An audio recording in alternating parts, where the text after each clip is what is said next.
through the sterile hallway, a constant reminder of the day my life took a sharp turn. 10 years ago, a reckless driver stole my leg and a piece of my childhood innocence. But I refused to let that define me. I adapted, pushed through the grueling physical therapy, and learned to walk again, albeit with a different kind of stride. Today, that stride carried me towards the towering glass building that housed my company, Exotech. I wasn't just any employee. I was a rising star in the engineering department, my innovative designs lauded by clients and colleagues alike. Yet a sliver of apprehension gnawed at the edges of my excitement. Our new manager, Kevin, had a reputation for being, well, difficult. As I entered his office, his sharp gaze snapped towards me. His smile, devoid of warmth, reached only his lips. "Ah, Miller," he drawled, his voice laced with a subtle condescension. "Finally decided to grace us with your presence." I ignored the jab, placing my project proposal on his desk. "Good morning, Kevin. Here's the final report for the Thompson project." He barely glanced at it, his fingers drumming impatiently on the armrest. "Let's get this over with," he sighed, flipping through the pages with practiced indifference. My stomach churned. Kevin's dismissive attitude was nothing new, but today it felt particularly pointed. Was it the slight limp in my gait, a constant reminder of my difference? Or was it something else entirely? He slammed the report shut, his eyes narrowing. "This is mediocre, Miller. I expected better from you." Anger flared within me, but I forced it down. Public confrontations with Kevin rarely ended well. "I'm confident in the design, Kevin," I stated calmly. "The simulations show." He cut me off with a dismissive wave of his hand.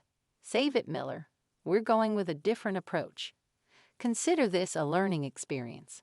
Frustration bubbled up, threatening to spill over. "But." "Dismissed," he barked, his voice leaving no room for argument. I left his office, my steps heavy with a mix of disappointment and simmering indignation. Kevin's dismissive attitude felt like a personal attack, a jab at my abilities, and a blatant disregard for the countless hours I had poured into the project. As I walked back to my desk, a voice echoed in my head, "Don't let him define you." It was a mantra I had repeated to myself countless times, a shield against negativity. Today, however, it felt more like a challenge, a dare to prove myself not just to Kevin, but to myself. This wasn't just about a project. It was about standing up for my work, my abilities, and refusing to be silenced by prejudice. Taking a deep breath, I set my jaw. Kevin's opinion wouldn't deter me. I would find a way to make my voice heard, to prove that even with a prosthetic leg, I could stand tall and excel in this company. The journey wouldn't be easy, but I was ready to face it, one determined step at a time. The days following Kevin's dismissal of my project proposal were a tense dance between simmering anger and forced professionalism. I kept my head down, focusing on my other ongoing projects, all the while searching for an opportunity to demonstrate the merit of my rejected design. One afternoon during a departmental meeting, Kevin announced a company-wide retreat planned for the following weekend. The agenda included team-building activities and strategic planning sessions, all held at a remote lodge nestled amidst picturesque mountains. A wave of unease washed over me. While the retreat itself wasn't unusual, the location sent shivers down my spine. Hiking trails and uneven terrain weren't exactly my forte, especially with my prosthetic leg. "This retreat is mandatory for all department heads and senior engineers," Kevin declared, his eyes scanning the room. "Miller, I expect you to attend." My heart hammered against my ribs. Refusing to participate could be misconstrued as insubordination, but the thought of navigating treacherous terrain with Kevin around was unsettling. I took a deep breath, gathering my courage. "Kevin," I began, my voice steady despite the tremor in my hands. "While I appreciate the opportunity to participate, I'm concerned about the accessibility of the location for individuals with—" I hesitated, searching for the right words. Kevin's brows furrowed, a hint of annoyance creeping into his expression. "Are you suggesting you're incapable of handling a few hikes, Miller?" My cheeks flushed. "Not at all, sir. However, I would appreciate it if the organizers could consider alternative activities or ensure the trails are accessible for everyone. A tense silence filled the room as all eyes turned towards Kevin. He cleared his throat, his gaze hardening. "We'll make the necessary arrangements," he finally conceded, his voice laced with condescension. "But make no mistake, Miller, your participation is expected." I nodded curtly, a knot of apprehension tightening in my stomach. The retreat loomed on the horizon, a potential minefield of physical challenges, and more importantly, Kevin's ever-present prejudice. But I wouldn't back down. I would attend, not just to prove my capabilities, but also to challenge Kevin's assumptions and hopefully gain the respect I deserved. The upcoming trip was no longer just a company retreat. It was a personal test of resilience, a chance to overcome not just the physical obstacles, but also the ingrained biases that threatened to undermine my worth. The crisp mountain air bit at my cheeks as the company van rumbled along the winding road, finally reaching the secluded lodge nestled amidst towering pines. Excitement buzzed amongst my colleagues, their chatter a stark contrast to the gnawing anxiety churning in my gut. As we disembarked, Kevin approached me, his eyes glinting with a hint of amusement. "Ready for some adventure, Miller?" he drawled, a mocking smile playing on his lips. I met his gaze, my voice firm despite the tremor in my hands. "Absolutely, Kevin. I'm sure I'll manage just fine." He chuckled, a humorless sound that sent shivers down my spine. "We'll see about that," he muttered, turning away and joining another group. The following day, the team embarked on the first planned activity, a challenging hike through a rugged mountain trail. The uneven terrain, coupled with loose rocks and steep inclines, proved difficult even for the most sure-footed individuals. As I navigated the path, my prosthetic leg occasionally faltered, the uneven ground throwing off my balance.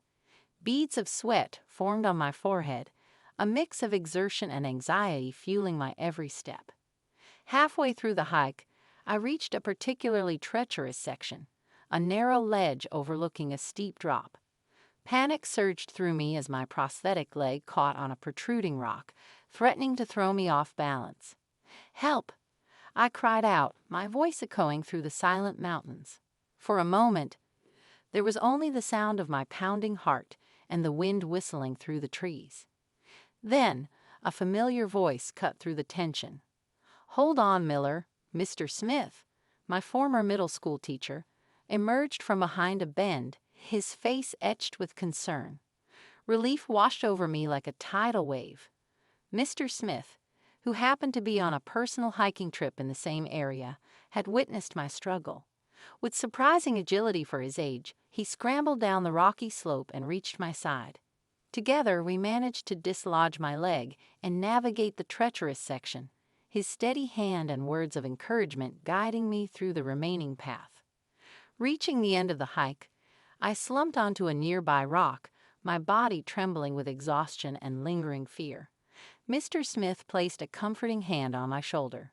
"You did well, John," he said, his voice warm and reassuring. "Never underestimate your own strength." His words resonated deep within me, a stark contrast to Kevin's constant belittlement. In that moment, I realized that the true challenge wasn't the mountain trail, but the doubt and prejudice I had been battling both internally and externally. The hike had been more than just a physical test. It had been a turning point. Mr. Smith's unexpected support had rekindled a spark of self-belief, reminding me that I wasn't alone in this fight. With renewed determination, I steeled myself for the remaining days of the retreat, ready to face not just the physical obstacles, but also Kevin's negativity head-on. The remaining days of the retreat unfolded in a blur of team-building exercises and strategic planning sessions. While the physical activities continued to pose challenges, I persevered, fueled by a newfound determination and the unwavering support of Mr. Smith, who had surprisingly joined the group for the rest of the trip. One evening during a bonfire gathering, Kevin approached me, a predatory glint in his eyes. "Enjoying the retreat, Miller?" he asked, his voice laced with a false sincerity. I met his gaze unflinchingly. "Yes, thank you, Kevin. Despite the challenges." He chuckled, a low, humorless sound. Challenges that could have been easily avoided, wouldn't you agree? My jaw clenched, but I held my tongue, refusing to give him the satisfaction of a rise. Perhaps, he continued, leaning closer, his voice dropping to a conspiratorial whisper. But hey, maybe this little adventure has helped you understand your limitations. The implication was clear, a thinly veiled jab at my disability. Anger flared within me, but this time it was accompanied by a sense of resolve. My limitations, Kevin, I stated, my voice surprisingly calm, are far less significant than your prejudice. He recoiled slightly, taken aback by my unexpected defiance. His eyes narrowed, a dangerous glint flickering within them. "Watch your tone, Miller," he growled, his voice laced with barely contained threat. Before he could say anything further, a voice boomed from across the gathering. "What seems to be the problem here?" Mr. Smith stood tall, his gaze fixed on Kevin, his presence radiating unexpected authority. Kevin stammered, momentarily thrown off guard. "Just a friendly conversation, Mr. Smith." Mr. Smith's gaze remained fixed on Kevin, his voice firm and unwavering.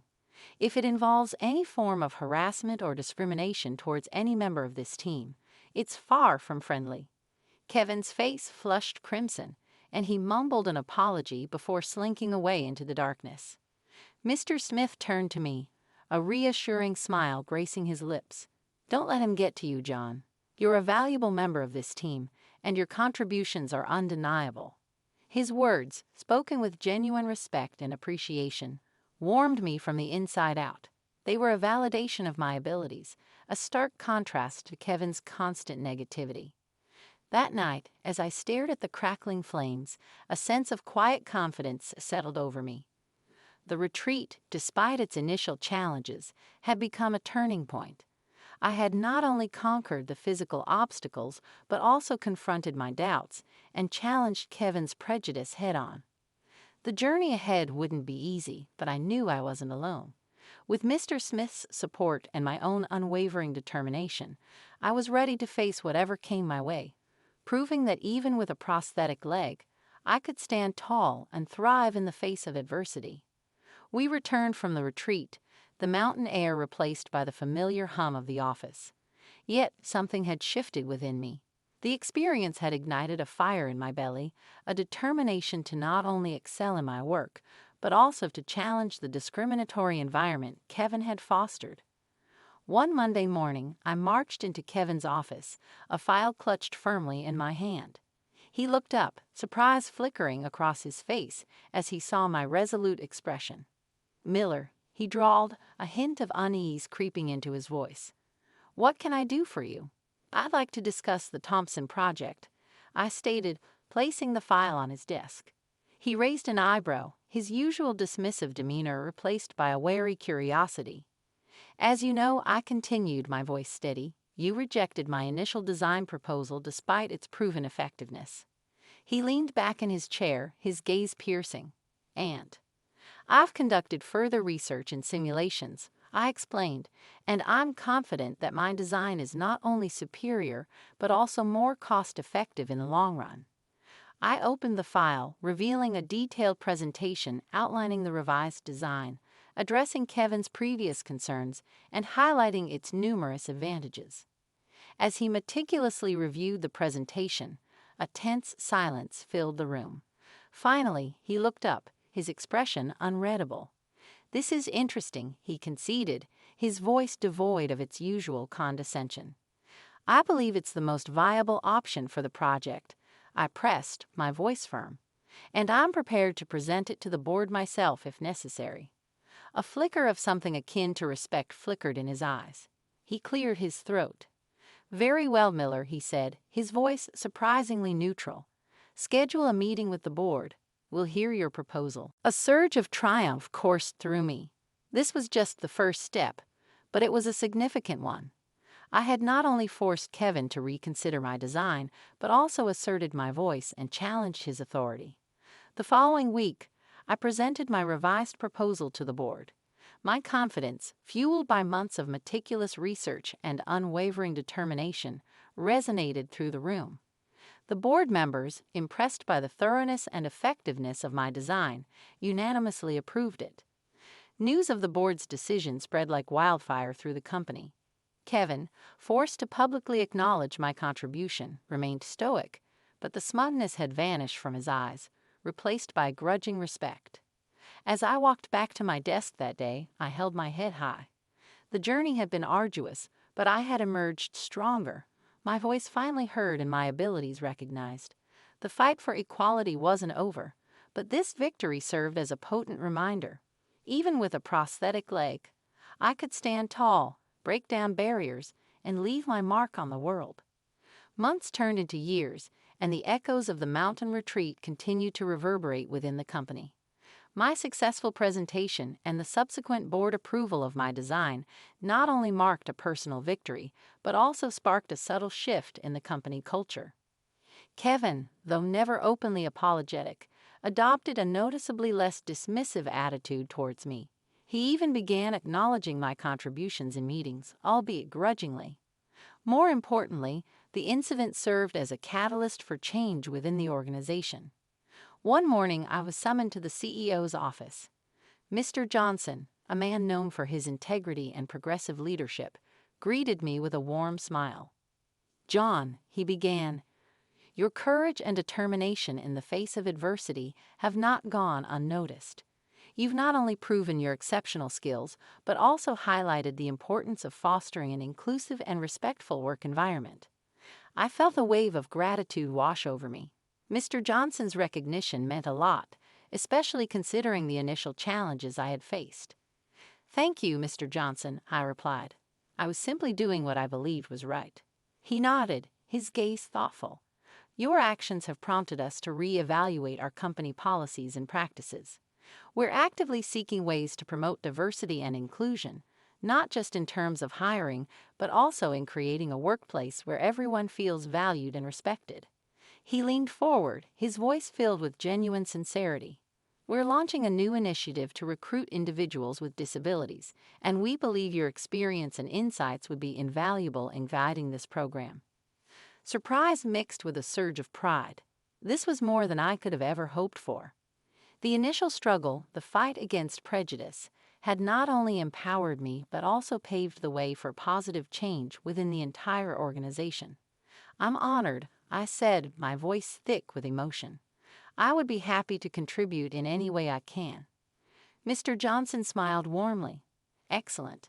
Together, we can build a company that thrives on diversity, innovation, and most importantly, respect for all individuals, regardless of their abilities." As I walked out of his office, a sense of accomplishment filled me. The journey had been a roller coaster of emotions, but it had ultimately led to a positive outcome. My voice had been heard not just by Kevin, but by the entire company. And in the process, I had not only carved my own path, but also helped pave the way for a more inclusive and equitable future for others. Years flowed by, marked by a significant transformation within the company. Mr. Johnson's commitment to diversity and inclusion translated into concrete action. The company actively recruited individuals with disabilities, creating a vibrant and diverse workforce. Regular sensitivity training sessions became mandatory, fostering a culture of understanding and respect. One sunny afternoon, I stood on the balcony overlooking the bustling city, the same balcony where I had once shared quiet moments with Mr. Smith. Sarah, now a rising star in the engineering department and a close friend, leaned against the railing beside me, a proud smile gracing her lips. "Remember when this place felt suffocating?" she asked, her voice laced with a hint of nostalgia.